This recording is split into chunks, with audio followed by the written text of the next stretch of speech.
Hello students, I am your educator Tanvi and I am here discussing the female reproductive system. So where this female reproductive system present in the female body, the location is pelvis, in the pelvic region, that is the trunk and the leg region of the female body. Now what it consists of? It is containing a pair of ovaries, a pair of oviducts, uterus, cervix, vagina and external genitalia.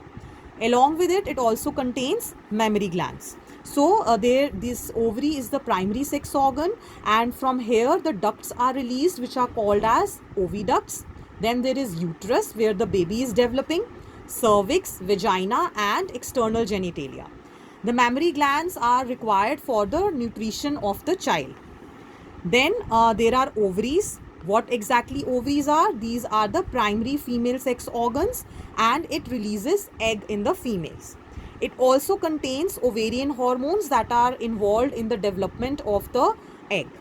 So talking about the length, it is 2 to 4 centimeters and it is covered by a thin epithelium and which is enclosed within a ovarian stroma. Okay, this is for the protection of the organ. Now coming to the female accessory ducts, what are the additional ducts which are present? These are oviducts or fallopian tubes. What the length is there? 10 to 12 centimeter long. Then there is uterus and there is vagina. So let us see the diagram of the female reproductive system. So just see, then I'll be showing you the half part. Okay, this is how it looks like. So let me just focus over here. So ovaries are present in pairs, as you have seen over here. So ovary, it will release the egg. Okay, then it is attached to this fimbriae. What is this fimbriae? These are the finger-like extensions, and what these are doing? These are actually capturing the egg which is released from ovary. So the ovary will release the eggs and fimbriae will help in the release of the eggs to this oviduct. Okay, so this is the oviduct. Here also oviduct is present and there are three main regions in the oviduct. One is infundibulum, next is ampulla, and then it is isthmus. So these are the three regions which are present in the oviduct. Now let us see what is the importance in this region. In ampulla region, there is fertilization. Okay, fertilization means the fusion of male and female gamete, and that happens in this region of oviduct. All right. Then it releases, it attaches to the uterus. See over here. Uterus is also called as the womb. Why? I'll tell you. See, over here fertilization happens, zygote will be formed, then there will be multiple divisions and embryo will be formed. Okay, so embryo, once it gets attached to this uterine wall, this layers, then it will start developing. So the baby will get its mature organ also over here. So that is why it is called as womb. Then this is connected with cervix and vagina. So vagina is called as the birth canal. Why? Because this is the region through which the delivery of the baby will be taking place. Now let us look at certain layers of uterus. The uterine wall, there are different layers. Innermost layer is called as endometrium because it is innermost. Then middle layer is called as myometrium and outermost layer is called as perimetrium. Okay, so let us see the functions. Perimetrium is the outermost layer which is giving the protection to the organ. Myometrium is the middle region. Okay, now in middle region what is happening? This is basically containing lots of muscles and tissues which help in the contraction and relaxation during delivery, during the birth process. Then endometrium, the innermost layer, this basically gets thickened during the process because the uterus has to prepare itself to retain and to attach the embryo. For that development, this blood vessel will become very you can say thick, so that the nutrition and the proper attachment of embryo is taken care of. So let us see endometrium. It undergoes cyclical changes, means in month, you can say once in a month this thickening will take place.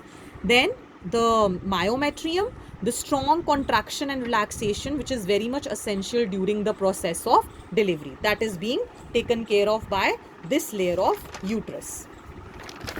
Now next, coming to the female external genitalia. So it consists of these regions and you should remember in sequence. So I have written in sequence, so one after the other these are present. So make a note of it.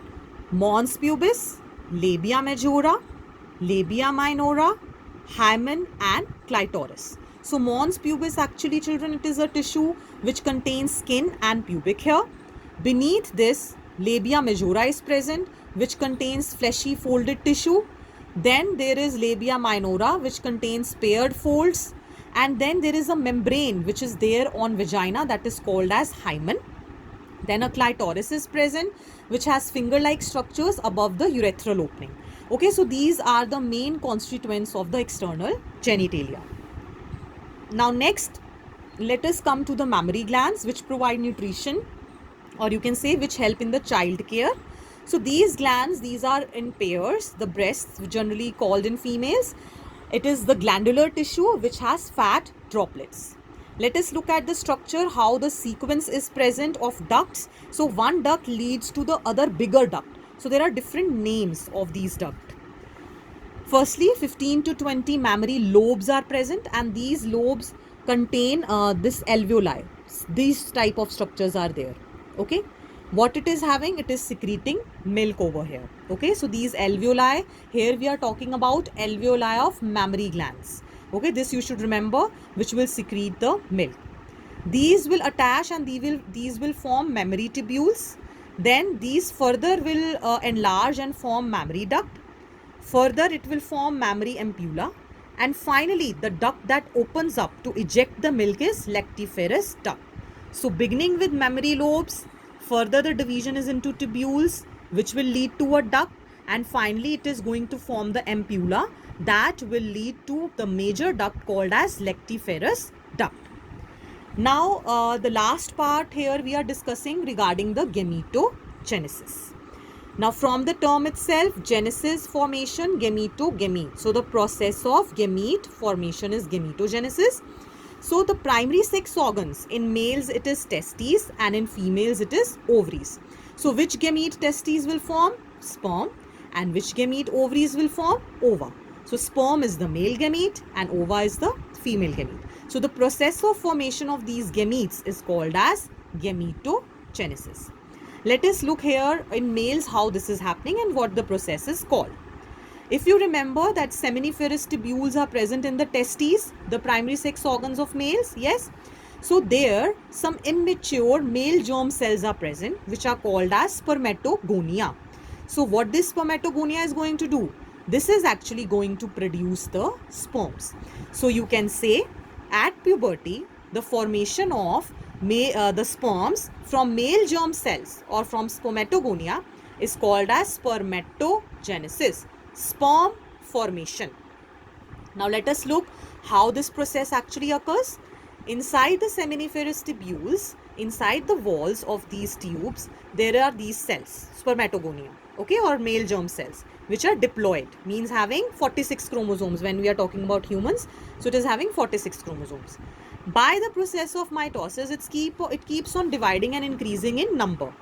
So when it starts increasing in number, there are certain cells which are called as primary spermatocyte. What this primary spermatocyte is doing? Actually, this is the cell which is going to begin meiosis. And we all know that meiosis contains of two stages. So the first stage is performed by this primary spermatocyte. It is going to form two equal haploid cells. Now how many chromosomes will be there? 23. Okay. So haploid cells which are called as secondary spermatocyte.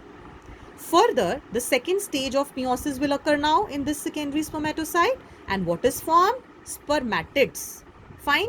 So this is the process in which the spermatogonia is going to form primary spermatocyte. Meiosis will happen. After the first cycle, secondary spermatocyte is formed, and after the final meiosis stage, spermatids are formed. Next, coming to what these spermatids will form. These spermatids will form the sperm, which is called as spermatozoa. So this process is referred to as spermiogenesis. What is this is called? Spermiogenesis. So formation of sperms is spermiogenesis. Now what will happen? There are certain Sertoli cells, if you remember. These are also present in the seminiferous tubules.